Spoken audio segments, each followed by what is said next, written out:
Hello, and welcome to Seeing Red. It is May 13th, 2024. I am Will Leitch here, as always, with the great Bernie Miklasz. Follow us on Twitter at Seeing Red Pod, email seeingredpod@gmail.com. Cardinals won Sunday, Bernie, so everything's fine. Everything's fine. Sure. Great. I want to hark back before we start talking about the last place St. Louis Cardinals, who, just to remind everyone, are currently 8 games under 500, 8 games out of first, though only 1 game out of getting out of last, and only 4.5 games out of the wild card, if you want to start looking around. And for the record, if there's ever a year to be bad and still be in the National League wild card race, this may be it.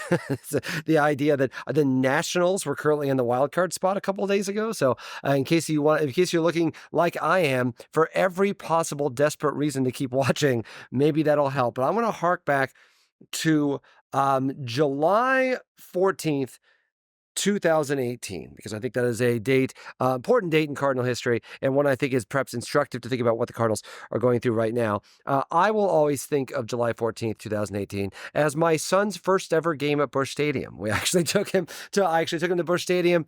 We had a great time. If you remember, I'm sure you don't remember this exact date, the Cardinals were playing the Reds.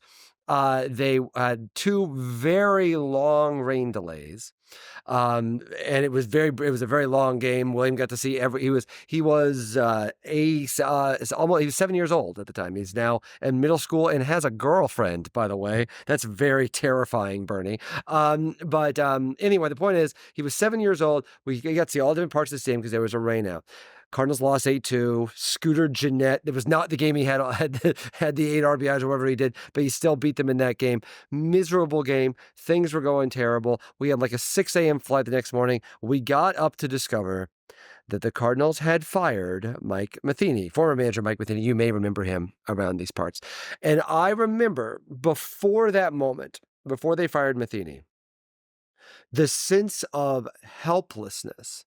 Matheny was part of the problem. I would argue Matheny, people get mad at Marmol, people got mad at Schilt, people got mad at La Russa. I still believe Matheny is in his own category of bad managers, not just bad Cardinals managers, but bad managers in baseball history. We have to relitigate all of that. But the point was, I remember feeling truly shocked when they fired Matheny. Not because I was like, wow, frankly, Schilt should have been more surprising. It was surprising when Schilt was fired. But technically speaking, even though Matheny had the team was falling apart, they were fighting with each other. I think the Athletic had just had that story about the fight between Matheny and Dexter Fowler. They hadn't talked for a long time. Remember, Bud Norris and Jordan Hicks were fighting at the time. There was just chaos. Matheny was like being openly hostile in every post game. It was just a bad sign, bad times. And in any other place any other team in the world, I'd have thought, oh man, that manager is toast. But in St. Louis, I thought they'll never fire him because that's not what the Cardinals do. And they did. And Schilt, I did a pretty good job that year, almost stuck him into the playoffs last year, and then had good times after that before he got fired for, I don't know, apparently upsetting someone. We're not going to relitigate that either. The point is, I do find that this moment, and I don't think it's a 1-to-1 ratio. I think Marmol's a better manager than Matheny was. I think the organization is... there's more. There seems to be less of a fiefdom going on and less open hostility within the organization, for better or for worse, than we saw during the Matheny thing. Things are not good now. It was toxic at the end of the Matheny run, and but it was still surprising that they did, because the Cardinals didn't do that. I think of that moment after they did it, being actively surprised, being like, wow, I guess they actually will fire a manager mid-season. They actually had come to a head.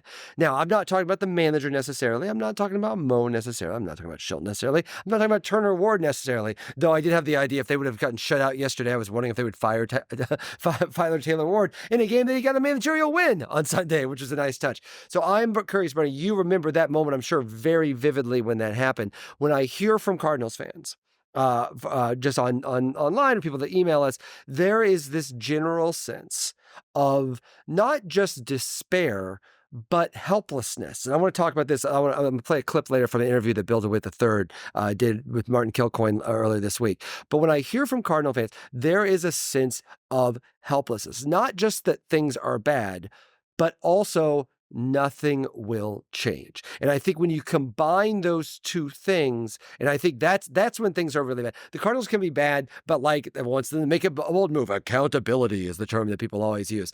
I'm curious that the only time, and I can remember as a Cardinals fan, this combination of bad Cardinals team and helplessness among the fan base, which to me is the most toxic combination a sports team can have. A team being bad and feeling like they're never going to get better. The Orioles were bad for a long time, but there was a sense that they were building something to get better, and they were correct. That's not what I sensed from the Cardinals. I remember that in the Matheny time. I'm not necessarily comparing, are the Cardinals in better shape then or not, but I am reminded of that sensation now of how the fan base sees this team. Does that sound insane to you? Well, no, not at all. I think that there were three things, and I'll be brief. There were three things that I wasn't brief, Bernie, so feel free not to be brief. there were three things that got Bill DeWitt to the point where he said enough's enough. Number one, he noticed the empty seats. He noticed the fan unrest. He noticed that, Matheny was becoming, quite unpopular, and it was bad for business. And I always used to write that Matheny will be fired as soon as Bill DeWitt thinks Matheny is bad for business. And that's exactly what happened. Number two, Bill DeWitt hates, nasty stuff getting out into the public. He doesn't like the embarrassment of all that. And it wasn't just the Fowler and Matheny stuff.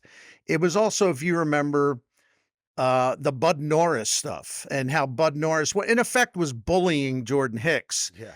And Mike Matheny thought that was good.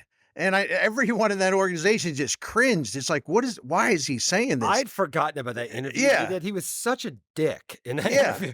And Jordan Hicks was like 19, barely 20. Yeah. Right. Yeah, sorry, go ahead. I don't know, but so it was that, and there were some other things too, but the Fowler and the Bud Norris thing was the primary. And the third thing is that Bill DeWitt around that time was very aware of the fact that more of the aim of the criticism was being directed at him. I know that I kept hitting that drum very loudly, very frequently, saying, look, we can all get mad at Mike Matheny. We can dislike him. We can say he's terrible. We can say this. We can say that. But you're really aiming it at the wrong person, because he is the manager, because Bill DeWitt primarily, and also John Mozeliak, want him to be the manager. So don't get mad at him. Get mad at them for keeping him in place. And Bill DeWitt has never liked being the target of the nasty stuff. He just doesn't. It makes him very uncomfortable. So if you look at where we are now, there is, but I agree with you in terms of like fans being unhappy. yeah. They take a lot of it out on Marmol. I happen to think it's too much with that. I think the problems are much deeper than that. And that takes us back to 2018. The problem is that Marmol is not the primary problem. I'm not saying he's a great leader, a great manager, but there are no issues in the clubhouse, none. I mean, the players, I think for a team that's had a lot of reasons to be despondent, I don't think anyone's cheating anybody else in terms of effort. And I think I'm sure that he's got the players' support. That's unlike Matheny in 18.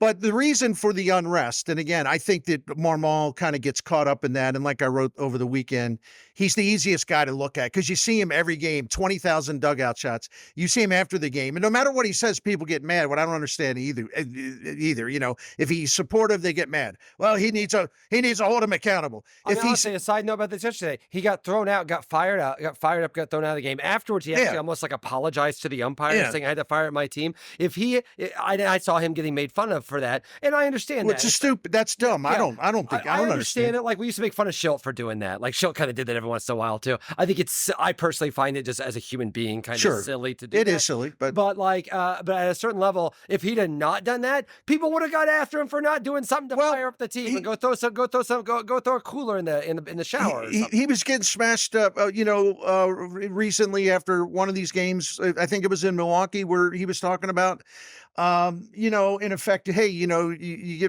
get mad, you get frustrated, you get hit, you got to hit him back in the mouth. And he's basically like criticizing the quality of their at bats, but he wasn't calling anyone out specifically. He wasn't trashing anyone. So they were ripping him for that. So he gets ripped if he does And again, that's part of the job. yeah, Part of the job. we all, we need to be patient.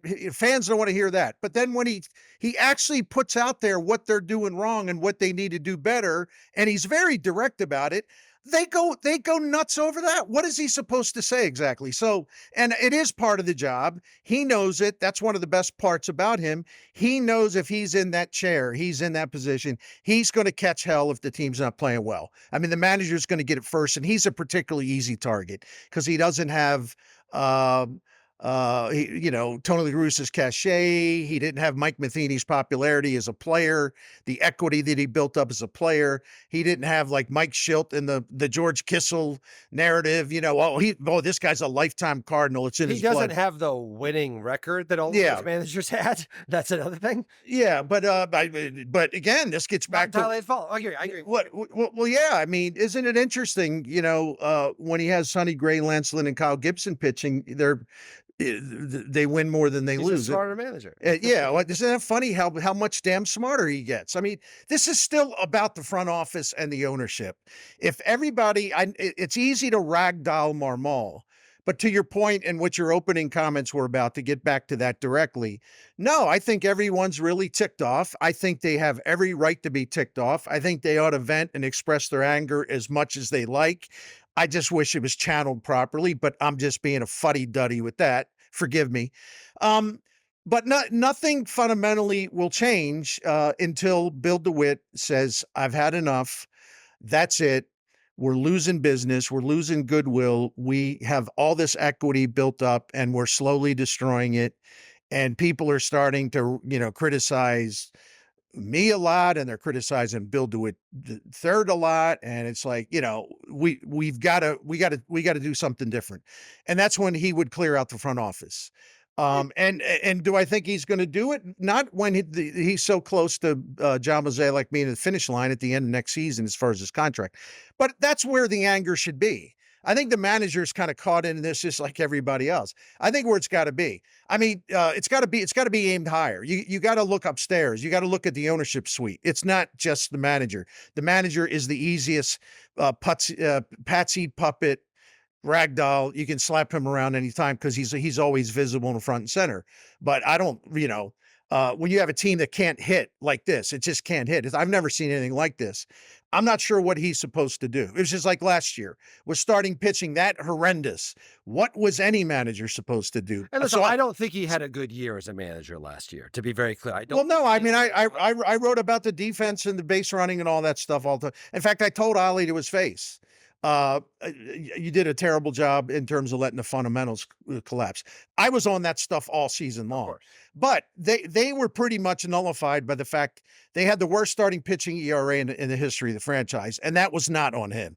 That was on the front office. Well, now we got another problem, but we're going to get to the hitting problems. Cause I feel like the hitting problems are just like an evergreen chestnut that we're going to be able to talk about every week. But it's funny you should mention Bill DeWitt III. That is Bill DeWitt III. He gave an interview with Martin Kilcoyne this week that it was 26 minutes. It's actually a really interesting interview. Outside the clip I'm going to play is the thing that was taken. People took the most out of for a good reason, I would argue. Okay. Though it was an interesting interview. I actually want to touch on something involving stadium funding that he talked about, but we'll get into that in a second. First off, I'm going to actually play the clip. It's only about a minute and a half. So here it is. The thing I chuckle about is when I see sometimes comments, we got to, not show up to send a message that this isn't acceptable to the owners. I find that one somewhat illogical reasoning because, we just turn this revenue machine into a payroll machine. I mean, that's what this is, this business. I mean, we try to drive as much revenue as we can, and then it gets put on the field for the most part. We have to obviously put on all sorts of other expenses. We've talked about the stadium earlier and all kinds of other things. But you know what I'm getting at is we take those, we try to, and it, I'll just give you another way of saying the same thing. If you look at the revenue rankings in MLB for the most part, with a few rare exceptions, your ranking in revenue translates into your ranking in payroll. And, that's been true of the Cardinals, for many, many years. And, we have been sort of around the 10th out of 30th, plus or minus, 8, 9, 10, 11. And that's where our payroll's been. And so you kind of, it matches for a reason. And so we try to drive additional revenue in every way that we can so that we can climb the rankings of the payroll, because we know that there's a correlation between payroll and winning, not direct. We also have to, and there are low market teams that have performed very well. And it depends on where you are in the cycle of competing, right? We don't want to have to tank for 5 years to get good draft picks and do it the way, the Astros did it or the Cubs did it or whomever. So a couple things on that. And first thing, some context, which is that Bill DeWitt III is the business part of this organization. Like he is one of the reasons they did the interview was because of the stadium funding thing, which I want to talk about secondarily after we kind of finish this conversation. But he is not, he's not involved. Like he's the money guy. Like that's kind of the thing that I'm sure his dad has plenty to do with that as well. But this concentration of what he is that he's not there to talk about. If you're going to talk about how the DeWitts feel about the team's performance, he's not necessarily the guy that you would talk about yet. Anyway, but more to the point, I actually understand the second half of that conversation. We've talked about this before, right, Bernie? The idea that like Cardinals payroll, the actual payroll amount has not been is anything that I think the Cardinals should be embarrassed about. That's right. And so, that is not the issue.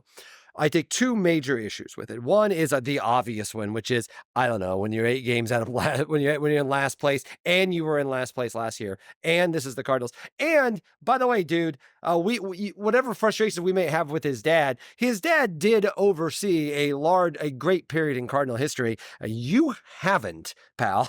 I feel obliged to point that out. But also the idea, this fundamental notion. It's a very rich dude, born on third base notion that how illogical it is for fans not to go to games, because if you don't go to games, we're not going to be able to pour money back on the team, which is dangerously close to, hey, nice baseball team you got here. It'd be a shame something happened to it, which got a little bit of that vibe going on. But also the notion and the tone deafness of doing it at this particular time where the Cardinals are.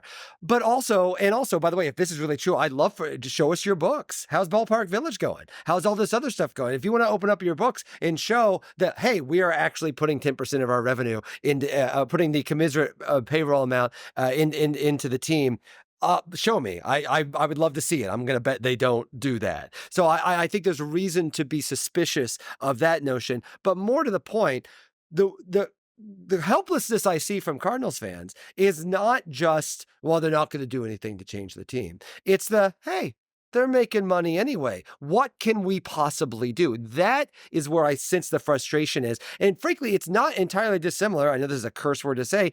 It's not entirely dissimilar of what we've been accusing the Cubs of doing for 20, 25, 30 years. The idea that, hey, people are going to go to Wrigley Field no matter what. They're going to go no matter what. So why do we need to make this team that good? That is the scary part for me in that notion. I know that's not explicitly what he's saying, but under the surface, that's what he's saying. He's like, hey, we need you to come out here or we're not going to be able to pay for the team that you want to have anyway. To me, that was the disturbing part of that. And the fact that you're chuckling is just bad PR. And that's not a good idea. But I would argue the message behind it is also not good. The notion that, hey, listen, you don't come to the games, fine, you're not going to get a good team. Well, then what the hell are fans supposed to do then if you're not going to make any moves? And then not going to the game is also somehow not supporting the team, and therefore it's somehow our fault. That was the part I found very frustrating about the interview. I actually did not think the whole interview was this like awful thing. I listened to the whole thing. I did not think it was some brutal, terrible, the Cardinals fans are stupid and you're all terrible, though I have some questions about the stadium funding. But generally speaking, that idea is exactly what's so frustrating to fans about the Cardinals right now. They seem it seems helpless. It seems like you can't do anything. And in fact, if you try to do something, now you've got one of the main owners of the team saying, "Oh, well, so I guess you don't like the team enough then." Suckers. And I think that's what's really frustrating for people, particularly at this moment in time. He stepped in it. And I'm going to just say it up front. I like Bill DeWitt III a lot, and I think he's a really sharp guy. Yeah, I don't know him. I don't know. Yeah, I know him pretty well. I think he's a really sharp guy. I also think he's more candid than anybody in that organization if you ask him about stuff. And in this case, his candor got him into trouble because he stepped in a big pile of it because with that chuckle and that, we even had said, I got a chuckle, and then he did chuckle, which is like, double jeopardy. Apparently, he does have to chuckle because he just did it. He didn't have to say that stuff because his overall point, he could have defended the Cardinals based on facts. He didn't have to throw in that kind of like swing that elbow to the jaw and all that stuff. The stuff that you mentioned, you're exactly right. It's just bad form and it's bad PR, and it's only going to engender more anger and resentment and this feeling that the Cardinals are complacent and arrogant. He just reinforced that. And that's not good. That's not good. When you're basically people that are very critical of you, and for the most part, they've got every reason to be, you're basically reinforcing the reason why they are being critical. You're basically giving them more of that. So that was bad form. He could have all he had to do is explain. He could have gone deeper. I wrote about it earlier this season. And, I studied their payroll every single season, and they have ranked between 10th and 11th over the 29 years. It's like, it's not exactly 10th. It's not exactly 11th. It's between the two. You can win with that. In fact, they have won a lot with that level payroll. Their problem is they spend money stupidly. I don't want them to spend because they're dumb about it. And that's where they get themselves in these trouble, these stupid contract extensions, these half measure steps for Dexter Fowler and Steven Matz, and I can name a bunch more other guys. But no, all he had to do was lay out the case. And listen, at first I thought, well, Bill DeWitt III has said this like 1,000 times. Like we take our payroll is based on attendance. And so he's basically has said in the past, it's like, this is kind of the relationship we have. You support the team the way you have. We love it. And that allows us to, financially, we can make sure to maintain a, really competitive, winning, successful team. All he had to do was reiterate that. I don't know. It tells me that the criticism's getting to the DeWitts because that's why he felt compelled to throw in the chuckle and all that stuff. And, when, next time I talk to Bill III, I'm just going to say, man, come on, you better get a PR specialist because you stepped in a big, huge pile of it and you didn't have to. It was easily avoidable. I think the logic of what he was trying to say makes sense, but he just delivered it very, very poorly. And I think he's smarter than that. I think it's a sign of frustration, but it's not going to help their cause. Yeah, I would argue it will directly contradict their cause. Yes, exactly. Because the second part of that statement, again, I get it. I do get that, and I actually agree with him. I actually agree. If the Cardinals are 10th in payroll, Cardinals should be able to win, man. The Cardinals should be able to, if the Cardinals stay at 10th in payroll, if you tell me the Cardinals are going to be 10th in payroll, not first, but not 21st, but 10th, average 10th, not even say average 10th, but just stay around 10th, 9th, 10th, 11th, 12th, around that area for the next 10 years. I don't have a problem with that. Now, again, I might argue in a macro sense, if that just means everyone's payrolls are going down, except the Dodgers are going up, then that's a different conversation. And the Dodgers and Mets are going up. That's a different conversation. I think that you can't use that as just like, I don't want all owners getting together and be like, okay, well, now 10th payroll is this rather than this. I think that's just bad for the sport generally. But I think for all means, if the Cardinals are going to be around 10th in payroll, I can't argue. I'd like them to be first. As far as I'm concerned, spend all the money. And if you want to show me your books and told me you can't do that, all right, I'll buy it. But you haven't done that, so I don't have no reason to believe you. But more to the point, 10th in payroll strikes me as a fair number. But that leads us to the other problem is if they're 10th in payroll and they finished last 2 consecutive years, but there will be no quote unquote accountability for anyone, then what are we doing here? And why is this the fans' freaking fault for being like, hey, what's going on? We're not going to go to the games. Oh, fine. don't go to the games in. Let's see how much money you get for your team then. I think that's doubly frustrating. Not just did he step in it, but it it steers right into that helplessness of like, okay, well then what the hell are we supposed to do? Like, what is a fan base supposed to do when they like, well, if you don't go to the games, okay, well, bad team's your fault then. Okay, well, then what are we supposed to do? And I think when there's no moves that will be made, and I think that is what's frustrating. And that's why, to bring it back to the beginning of this conversation, it reminds me so much of that pre-Matheny firing moment. And for the record, that team was only one game over 500 when they fired him. By the way, they were 7.5 games out of first, and it was July, so it wasn't great. It was not a good spot. It was a very miserable game. Other than my son had a great time, but that team was still a game over 500 on July 14th. I would totally take the Cardinals being a game over on July 14th this year. If they get to a game over on July 14th, I feel like they're actually something has gone right, because the way things are going now, they're not like that. But if they're not going to make those moves, if as you correctly point out, they're not going to do anything with Mo until his contract runs out. He's just got that extension. They're going to go to 2025. If they do something with Marmol, I think it would say they're upset, or as you, I think, very eloquently put it, Marmol is bad for business now, so we'll make a move. That still feels cosmetic. and it feels scapegoating. And again, I say that not as someone thinks that Marmol has done this terrific job, but he's not the problem. But if not going to games doesn't do anything, and they're not going to change anything, well, then I don't think you can get mad at people for being pissed. Well, no, not at all. Not at all. Listen, if they, John Mozeliak was on his weekly Sunday appearance on KMOX Sports on Sunday morning, and he said some interesting things. And John Denton had it in his game story, or maybe pregame thing Sunday, where it was, he basically said, yeah, but at some point you have to get results. I mean, we have to start winning, and there's got to be accountability. Now, that's not the direct quote, but it's pretty much spot on, because I don't have the quote in front of me. I apologize. So he basically saying, hey, at some point you have to start winning. There's got to be accountability. Well, who's holding you accountable? I mean, it's so easy to talk about, well, what? So they'll throw the manager to the mob when that's to appease, to kind of lower the fever out there. And what does that change exactly? What is that changing? You want this group to hire the new manager? No, thank you.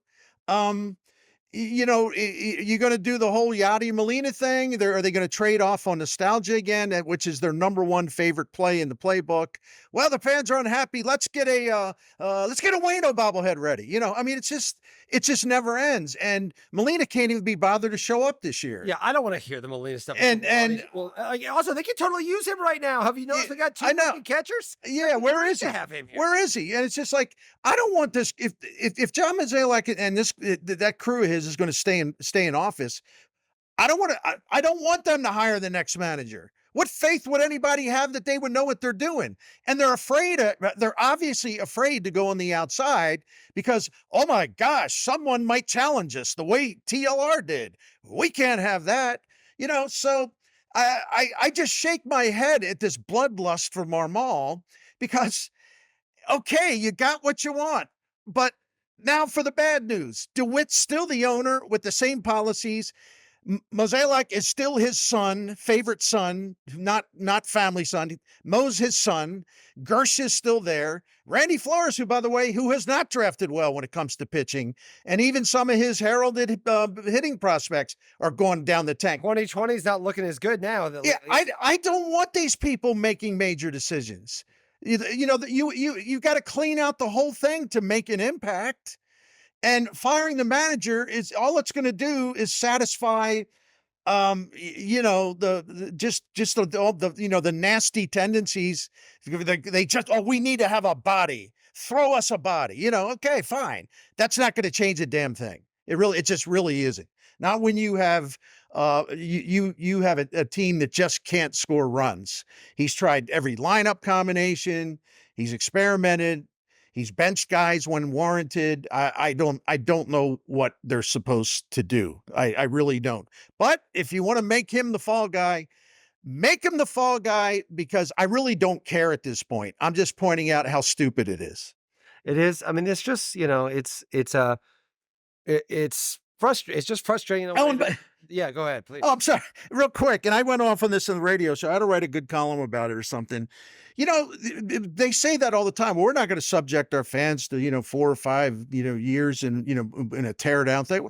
Well, you're already in the second year. Yeah. Except that you're still you still have like a top 11, top 12 payroll.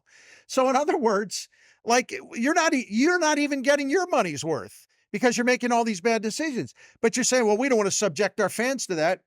Well, you are subjecting them to that. What do you think the last 2 years have been about? So if, the best thing they could do actually, and we'll save this for another day, because I think it'll be more relevant later in the season. The best thing they could do is just own up to the fact, we got to start over. This isn't working. We got a clean house. We're going to have to do a pretty major rebuild here. And we ask for your patience. Now, would fans prefer that honesty and what would likely lead to a much better result in a few years because you would have a new regime in place and you'd have a young, up and coming team in place?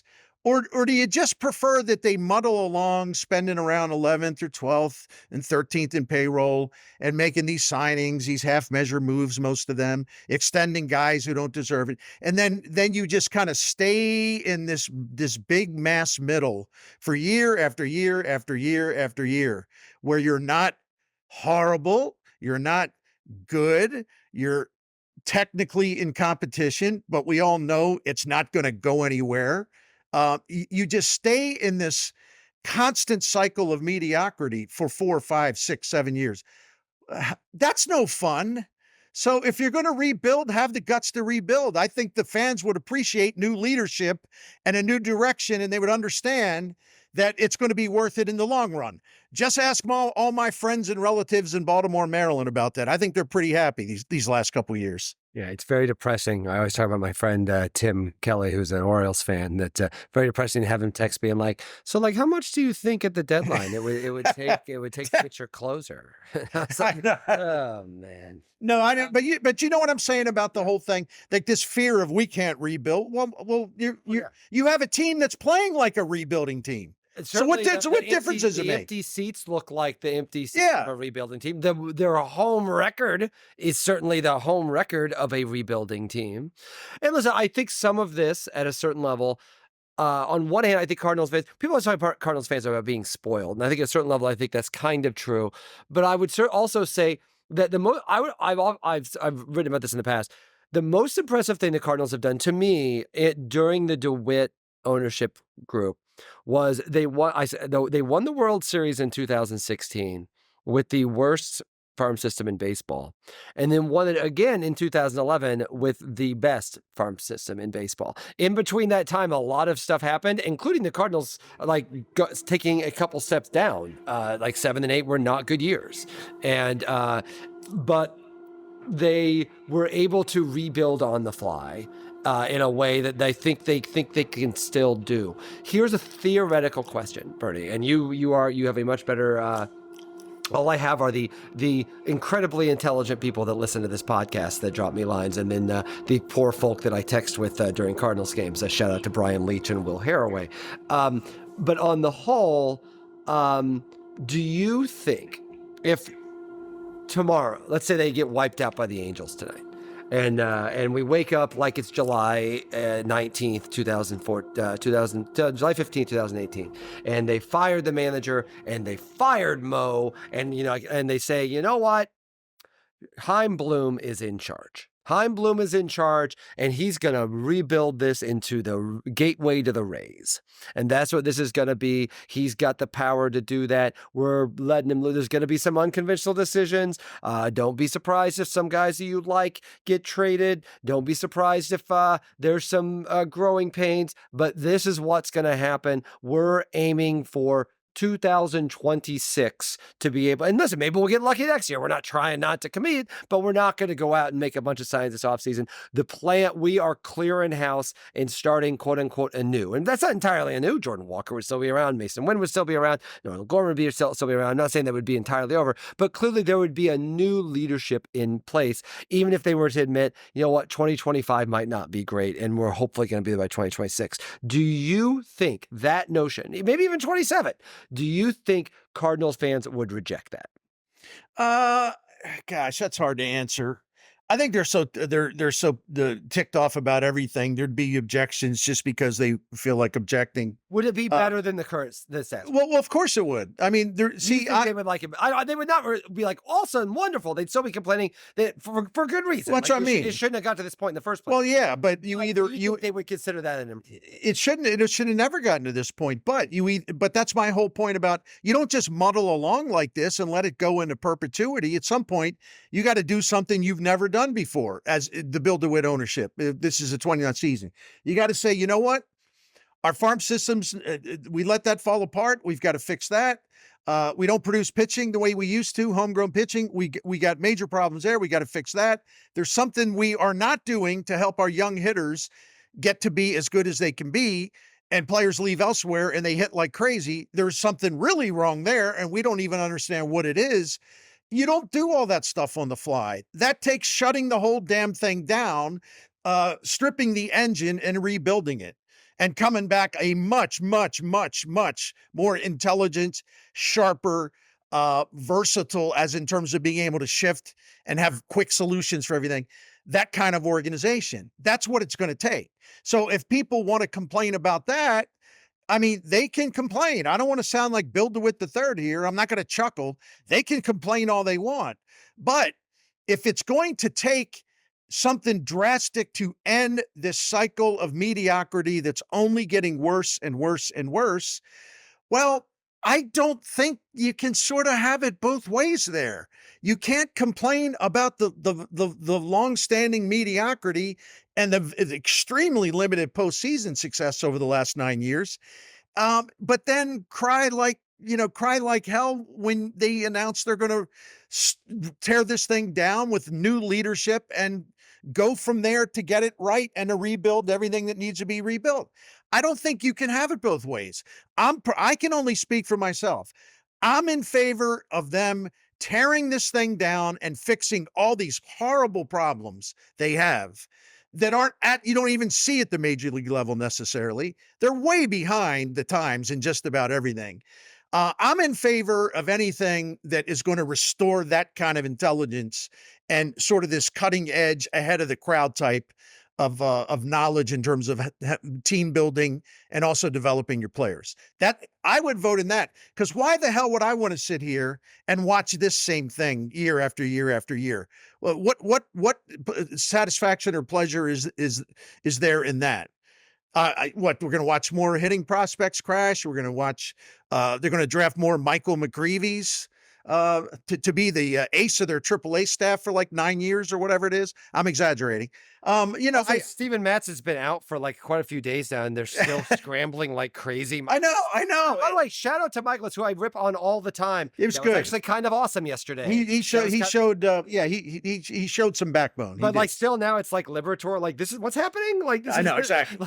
So again, like that's the fact that they're at that point speaks to the larger problem of what we're talking about. So to bring this all back full circle again, I think there's no better way to put it. You know the DeWitts better than I do. You've been tapped in for a long time. You've talked to them.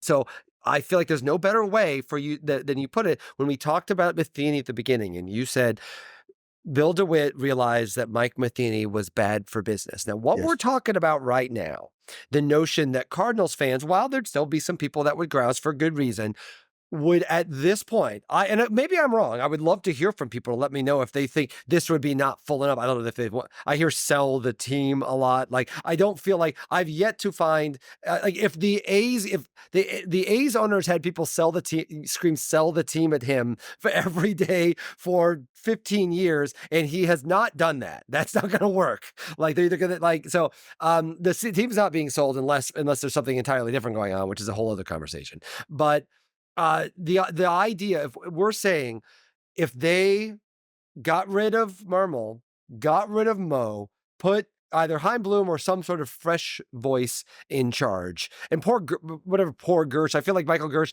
had the best job in the world until he had the worst job in the world, which was like not having to be the face of everything. But now Michael Gersh could actually be like a super genius as far as we know and just keep getting overruled all the time. I don't know, but he never got the opportunity to show that, because now when things are going well, it's like, hey, he's part of the staff. That's great. When things are going bad, you're part of the problem. So sorry. But more to the point, when you talk about being bad for business, if it's bad for, if the Cardinals fans, overwhelmingly, in the same way they overwhelmingly wanted Matheny fired, and they did. I don't want to hear any more revisionism on that. That thing had fallen apart. If they think if it's good for business for Marmol and this staff, not just Marmol, leave Marmol aside, for Mo and Gersh and this crew to be dumped out and have us say start over, is that what it takes? And how do we get to them? Well, a full clean out would not occur until after the season's over. But if as a stopgap measure, if they would be so cynical and so jaded to sack Ali Marmol after they gave him a 2-year contract extension and talked about all his virtues, but because the public is ticked off, they figure, well, let's just throw Ali out there. Let's make Ali the fall guy. That'll calm it down for a while. I would view that decision to fire Marmol. That's what I would view it as like a cynical thing, just to get everyone to hush up for a little while until everyone, of course, gets back to the real problem, which is the front office and the ownership's view of the front office. I can't see Bill DeWitt cleaning anything out. I mean, no, they could make Marmol the sacrificial guy just to have a sacrificial guy and calm everything down for a couple, 3 weeks or whatever. But then your fundamental issue still remains. And if Bill DeWitt's going to do anything at all about clearing out this front office, I think it would be done after the season. And even then, I have my doubts. Yeah, I certainly do too. Because I think, part of me that, one of the things that's really bothersome about this, and I think Bill DeWitt III reinforced it with kind of his attitude in that interview with our friend Martin Kilcoyne, I still think the DeWitts are still in a bit of denial. I think that might be lessening some, but they're still in a state of denial. And I don't know, what it would take to get them to kind of wake up and say, well, this isn't just a little lull, that we've got some really serious issues that we let get worse. So we can't be in a state of denial anymore. Let's wake up. I don't know what it's going to take to get them to that point. I really don't. Because the fans would say, well, they should be there already. And I agree, but they're not, at least not now. So when is the question? I don't know. And I hope Heim Bloom wants the job. Yeah, I mean, I think he'd take it. I think he'd probably take it. It's a good job. It's a good job. It should be. You're driving a great car. That's great fan base. Well, that's what they said. That's what people said about the Tesla. My gosh, that's what they said about the Tesla, buying all those Teslas. What do they think about that now? Anyway, go ahead. Yeah, the cyber trucks that are all just banging into one another. Yeah, right. I'm just joshing around. The cyber trucks with that minor problem of like the gas pedal just goes down randomly and they can't stop it. Small issue for massive trucks operated by a computer. So it's not great. It's not great. But I think this is a good conversation. I've talked about the gains, but why? No, that's right. And listen, for the record, I was joking about this earlier. If there's ever if the Cardinals can just scramble their way back to 500 at some point, they will be in the race for the playoffs. Like the National League is not great this year. Like again, the National, I think a 500. If you're at 500, it's funny. I joked about when they fired when they fired Matheny. I'm telling you, if they get to 500 by July 14th, they will be in the playoff chase. Like they will. I don't think anyone's going to be particularly inspired, but they will be in the playoff chase. The question is whether that's something that's even could possibly happen. So, well, I think we'll know. We're gonna learn a lot more about them. Well, first of all, they should be able to beat the Angels in a series, but then again, we said that about the White Sox. You know who else is saying that? The Angels. That's right. That's right. Should be able to beat the Cardinals. Yeah, so I have no faith that they're. The Cardinals will take care of this one. Well, you have to go ahead and show me you can. I don't have any faith in them.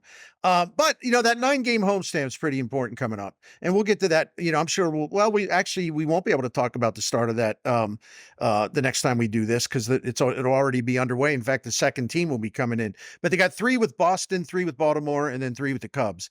And Tyler O'Neill gets to come back, so the Cardinals get to hear 4 or 5 days of nonstop. Tyler O'Neill's great. You people are stupid. You should, you never should have traded him stuff.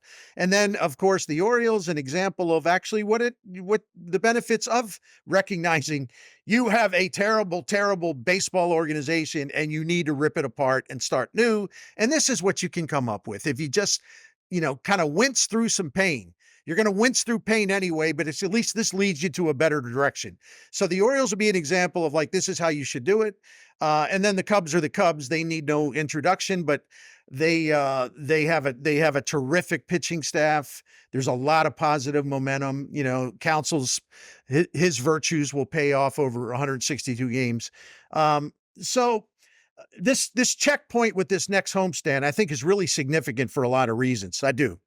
That's why they probably need to win these Angels games because, again, that's a tough homestand. And frankly, if it continues off the rails, if the next 2 weeks go like the last 2 weeks have gone, this thing's over. Some people would argue it already is, but if they go over, if the last 2 weeks go if the next 2 weeks go like the last 2 weeks, this is a disaster. It's all done. Yeah, I know they've lost 4 straight series. I think they've lost 6 out of 8. Yeah, I mean. Not good. I don't see any momentum. I just see a plunge. And the Red Sox, Orioles, and Cubs are really good. Those are 3 good teams. They are. So, yeah. Oh, boy. Well, okay, we are not going to get to the public funding or any of the emails, though we got some good ones, though most of them are frankly on topics that we have discovered. So we have covered. So thank you for everyone mentioning that. But that was, I think this is a sort of macro conversation I think we need to have every once in a while, particularly when things are falling apart. Yeah, public funding thing's a headache. Can we avoid not talking about that? Just because? I do want to talk about it, but not I'll listen when you talk about that. I do have thoughts about that. Basically, I don't want to get into it. I'll just say briefly. Yeah. DeWitt III talked about how he talked specifically about the Riverfront Times story, which I thought was pretty well reported and pretty well done. But he said it was preliminary, and he called them. He said the story was a lie. Which, by the way, let's be real careful about that. You can argue that story was too speculative. We'll see. I know that's what I mean. I don't think you can say that story was a lie, and so I agree. Basically, his point was it is too early for us to have any notion that we're appealing for public funding, which I'll take that point. But I'm just going to go out on a crazy limb here and bet that ends up being part of the plan. I'm just going to go on a wild, and maybe it doesn't mean it'll happen. That might not mean it happens, but I'm going to bet they're going to try. I'm just going to bet they're going to try. And I'll add one quick point. Bill DeWitt III might have done something smart there by trying to frame this as we're nowhere near anything like this. Yeah, and I if you're telling the truth there, or you're finessing it a little bit, I can see why, because this would be the absolute worst time you could actually stick your palms out for a public handout. I mean, love calling that story a lie. The story's not a lie. Right. That story uncovered something that the Cardinals did not want uncovered. And yes, it was a little speculative because they have not formally asked for the funding yet. Right. And it's possible they might not. But the idea, calling that story a lie is, I would argue, pretty irresponsible in this day and age, because that was a really good piece of journalism. And again, uncovered something that nobody else had and therefore was very valuable. I agree. But again, large on the other sense, I'll believe, fine. I'm not saying they're going to get public funding. I'm not saying, like some people are saying, like they're going to try to move somewhere else if they don't get the funding. I do not buy that. That seems too extreme. But I'm going to bet they're going to try to get public funding because, and my evidence, I would argue, every other ownership group in the history of the planet. I agree. I agree with you. Yep. So anyway, okay, that's all. That's all right, my friend. Okay. Have a good week. Have a great week. We'll be back next Monday. Hopefully talk about some actual baseball. We'll see what happens. Bernie, have a great week. We'll talk next Monday.